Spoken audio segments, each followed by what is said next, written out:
पुनर्जन्म।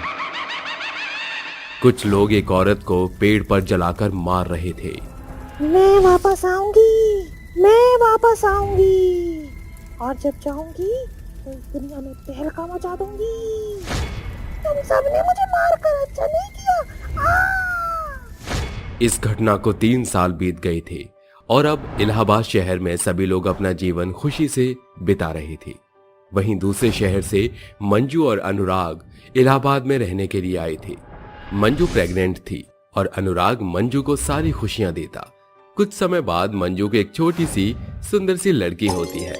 वो दोनों बहुत ही खुश होते हैं। बेटी होने की खुशी में अनुराग हर जगह मोतीचूर के लड्डू बांटता है। अनुराग अपनी बेटी का नाम मोनिका रखता है और इस तरह अब देखते ही देखते 6 साल बीत जाते हैं। एक रात 12 बजे मोनिका को ऐसा महसूस होता है कि उसके पेट पर किसी ने खंजर भोंक दिया। मोनिका दर्द के मारे रोते हुए अपनी मां मंजू के पास आती है और बोलती है, माँ देखो ना, मेरी पीठ में बहुत ज्यादा दर्द हो रहा है। ऐसा लग रहा है मेरी पीठ में किसी ने खंजर मार दिया हो।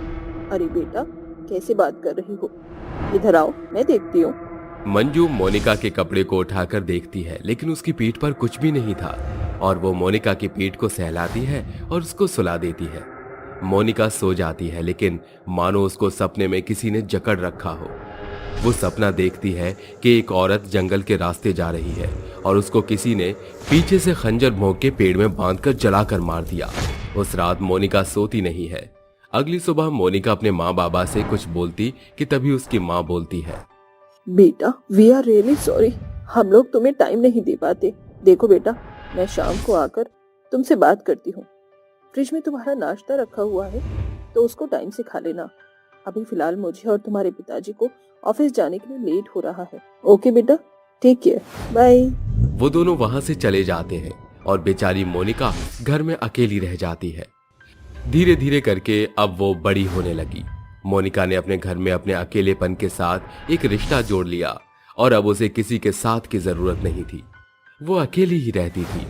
उससे कोई भी बात करने आता है तो वो अपने आप उठकर वहां से चली जाती।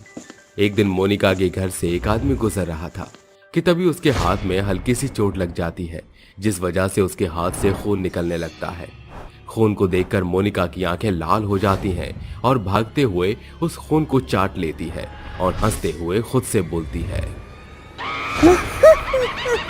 इतने समय बाद मुझे खून पीने को मिल रहा है।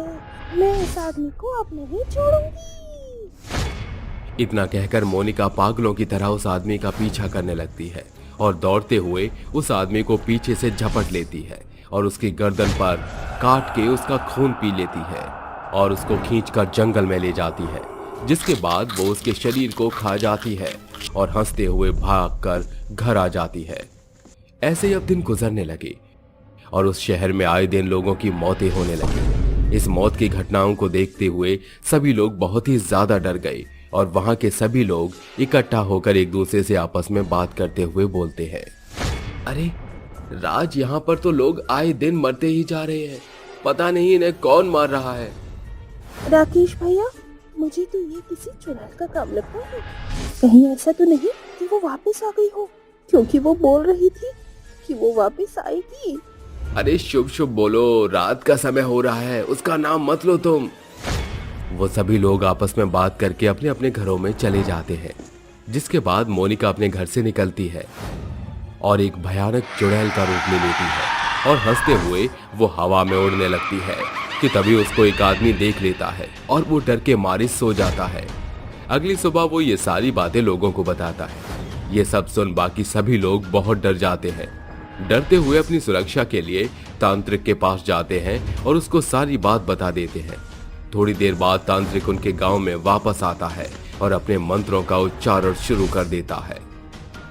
यंत्र तंत्र शिरोमणि, यंत्र तंत्र शिरोमणि, चुड़ैल यहाँ पर प्रकट हो।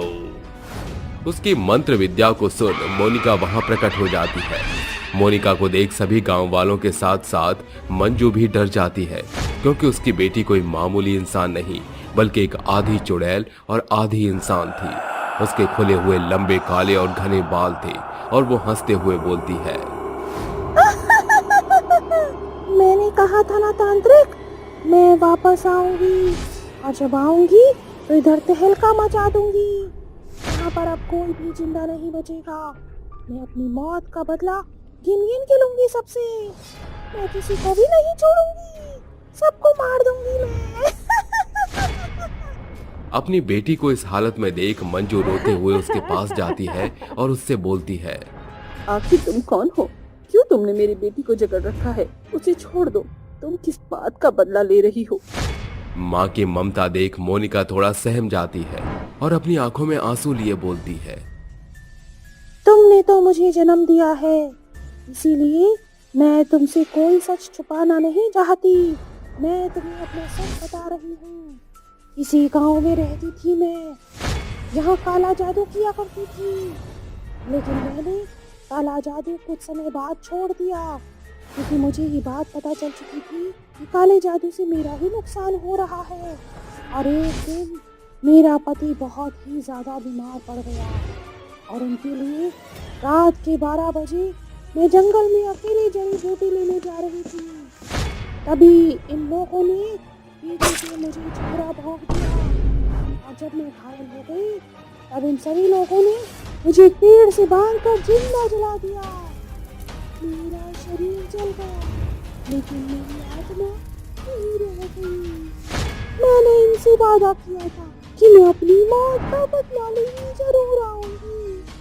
और देखो माँ, तुमने मुझे जन्म दिया, मैं फिर तेरे दुनिया में आई।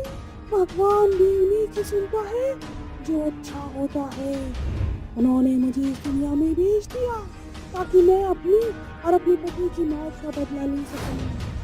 इन लोगों ने तो मेरे बीमार पति को भी नहीं छोड़ा, मेरे घर में आग लगाकर उन्हें भी मार दिया। ऐसे में मैं इनको कैसे छोड़ दूं जिसने मेरा संसार उजाड़ दिया। मंजू कुछ नहीं बोल रही थी और बस रोई जा रही थी।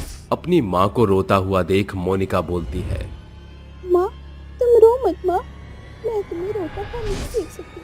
भले ही मैं पहले गायब रह चुकी हूँ, लेकिन इस जन्म में तो मैं भी इंसान हूँ, दिल मेरे भी अंदर है। तुम्हें रोता हुआ देखकर मुझे भी दुख दर्द होता है।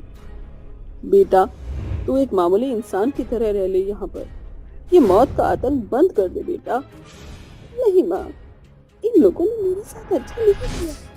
मैं इनसे अपनी मौत का बदला लूंगी। पर उस समय इन्हें गलतफहमी हो गई थी, इसीलिए इन लोगों ने तेरे साथ ऐसा व्यवहार किया। अगर इन्हें पता होता कि तू मामूली सी इंसान बनकर अपने पति के लिए जड़ी बूटी लेने जा रही है तो शायद ये कभी तुझे ना मारती। लेकिन इन लोगों को ये लगा कि तू काला जादू करने के लिए जा रही है। गलतफहमी की वजह से ही इन लोगों ने तुझे मारा है। प्लीज बेटा, तू मेरी अनामिका बनकर रह ले। अपनी माँ की आंखों में आंसू देख मोनिका बोलती है, माँ मैं तुमसे वादा करती हूँ कि मैं यहाँ किसी को नहीं मारूंगी, लेकिन मुझे जिन लोगों ने मारा है कम से कम मैं अपनी मौत का बदला तो ले लूं इनसे। इतना कहकर मोनिका तांत्रिक और कुछ लोगों को हवा में उड़ाकर जिंदा खा जाती है, जिसके बाद वो एक मामूली सी लड़की बनकर मंजू और अपने पिता अनुराग के साथ खुशी से रहने लगती है।